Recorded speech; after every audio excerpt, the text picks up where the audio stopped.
ఏలూరులోని పోలవరం ప్రాజెక్టులో రెండో రోజు అంతర్జాతీయ నిపుణులు పర్యటించారు. మొదటగా నిపుణుల బృందం అధికారులతో సమీక్ష నిర్వహించారు. అనంతరం గ్యాప్ 2, ఎగువ దిగువ కాఫర్ డ్యాంల మధ్యలో వాటర్ లీకేజీ తదితర క్షేత్రస్థాయిలో విదేశీ నిపుణులు పరిశీలిస్తున్నారు.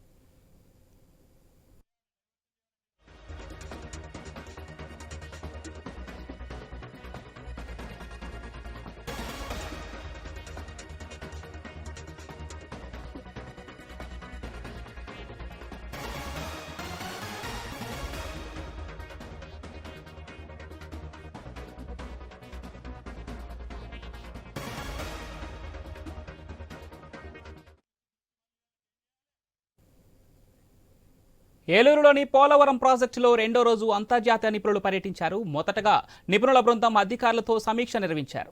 అనంతరం గ్యాప్ 2, ఎగువ దిగువ కాఫర్ డ్యాం మధ్యలో వాటర్ లీకేజీ తదితర క్షేత్రస్థాయిలో విదేశీ నిపుణులు పరిశీలిస్తున్నారు.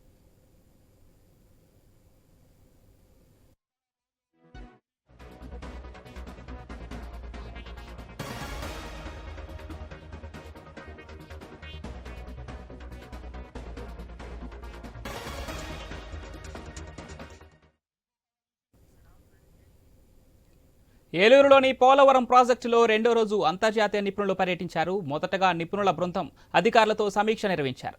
అనంతరం గ్యాప్ 2, ఎగువ దిగువ కాఫర్ డ్యాం మధ్యలో వాటర్ లీకేజీ తదితర క్షేత్రస్థాయిలో విదేశీ నిపుణులు పరిశీలిస్తున్నారు.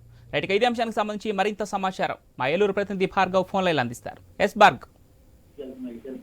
పోలవరం ప్రాజెక్టు ప్రాంతం వద్ద అంతర్జాతీయ నిపుణుల బృందం రెండవ రోజు పర్యటన కొనసాగుతోంది.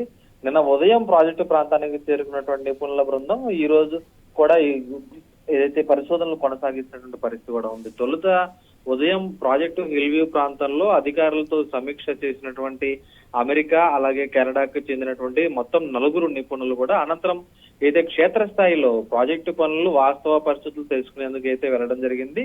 తొలుత గ్యాప్ 2 ప్రాంతానికి వెళ్ళినటువంటి వారు ఆ తర్వాత ఎగువ దిగువ కాపర్ డ్యాం మధ్యలో వాటర్ లీకేజీ జరుగుతున్నటువంటి ప్రాంతాలను కూడా పరిశీలించారు. అలాగే జెట్ గ్రౌటింగ్ పనులను కూడా వారు నేరుగా స్వయంగా పరిశీలించినటువంటి పరిస్థితి కూడా ఉంది. ఆ తర్వాత శాండ్ ఫిల్లింగ్ జరుగుతున్నటువంటి ప్రాంతానికి వెళ్లి అక్కడ సాయిల్ టెస్టింగ్ల కోసం కూడా పలు నమూనాలను కూడా వారు సేకరించారు. పూర్తిగా వాస్తవంగా పోలవరం ప్రాజెక్ట్ లో జరిగినటువంటి అగాధాలకు సంబంధించి కానీ లీకేజీలకు సంబంధించి కానీ ఏమేమి మరమ్మతులు చేస్తే ఈ ప్రాజెక్టు మళ్ళీ ఉపయోగంలోకి వస్తుందనేటువంటి అంశాలను నివేదించేందుకు అనుగుణంగా కూడా వారు అధ్యయనం చేస్తున్నటువంటి పరిస్థితి కూడా ఉంది. మొత్తం 4 నిపుణులతో పాటు పోలవరం ప్రాజెక్టు అథారిటీ అధికారులు, ఇంజనీర్లు అలాగే ఇరిగేషన్ అధికారులు కూడా ఈ పర్యటనలో పాల్గొన్నారు. ప్రస్తుతం నిన్న ఉదయం నుంచి జరుగుతున్నటువంటి అధ్యయనం మేరకు అనేక అంశాలపై కూడా వారు లోతుగా పరిశీలన చేశారు. ప్రధానంగా ఏదైతే అగాధాలు ఏర్పడిన ప్రాంతంలో అయితే దాదాపు 3 గంటలకు పైగానే వారు పరిశోధనలు చేసి